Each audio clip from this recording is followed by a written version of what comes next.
మీ అభివృద్ధికి అన్ని విధాలా ప్రోత్సహిస్తుందని చెప్పని ఇది సంకేతం అని చెప్పని మీ అందరికీ మనం చేస్తున్నాను. ఇది ఎందుకు తెచ్చారయ్యా మట్టి అంటే రాజధానియే అమరావతికి వచ్చినట్టు అట. 10 ఏళ్ల క్రితం మట్టి తెచ్చారు, నీళ్లు తెచ్చారు, రాజధానియే అమరావతికి వచ్చినట్టు దీని సందేశమని చెప్పారు.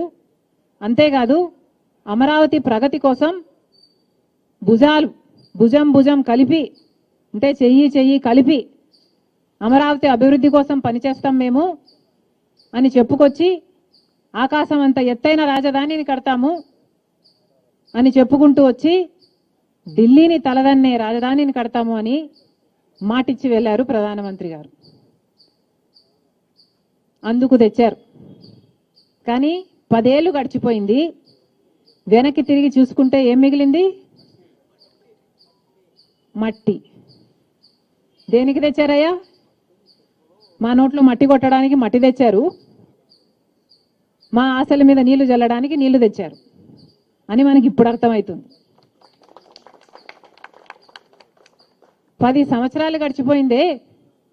10 సంవత్సరాలలో కనీసం రాజధానికి 10 సార్లైనా వచ్చారా? కనీసం 10 సార్లు తిరిగి చూసారా?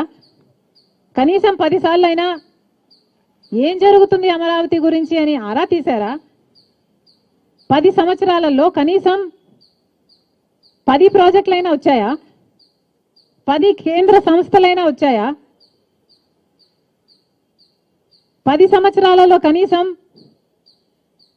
10,000 కోట్లైనా ఇచ్చారా? పోనీ 5,000 కోట్లైనా ఇచ్చారా? ఏం చేశారు? 10 సంవత్సరాలుగా ఈ మాటలు చెప్పి శంకుస్థాపన చేసి అన్నీ మరచి ఆంధ్ర రాష్ట్రంలో ప్రజలను మోసం చేసి ఇప్పుడు మళ్ళీ ఏ ముఖం పెట్టుకొని వస్తున్నారు మోడీ గారు అని అడుగుతున్నా. 10 సంవత్సరాల క్రితం రాజధాని బాధ్యత అంతా అదే అన్నారు మోడీ గారు, విస్మరించారు. మన నోట్లో మట్టి కొట్టిపోయారు, ఇప్పుడు సున్నం కొట్టడానికి వస్తున్నారా? దేనికి వస్తున్నారు మోడీ గారు? సమాధానం చెప్పాలి. అసలు 10 సంవత్సరాలుగా వెనక్కి తిరిగి చూసుకుంటే 2014లో చంద్రబాబు గారు ముఖ్యమంత్రి అయ్యారు. అమరావతి రాజధాని అని ప్రకటించారు. 33,000 ఎకరాలు రైతుల నుంచి సేకరించారు. మిగతా భూములన్నీ కలిపి 54,000 ఎకరాలు రాజధానికని పక్కన పెట్టారు. దాంట్లో చంద్రబాబు గారి మనుషులేమో రియల్ ఎస్టేట్ మాఫియా ఇష్టం వచ్చినట్టు యథేచ్ఛగా చేసుకున్నారు.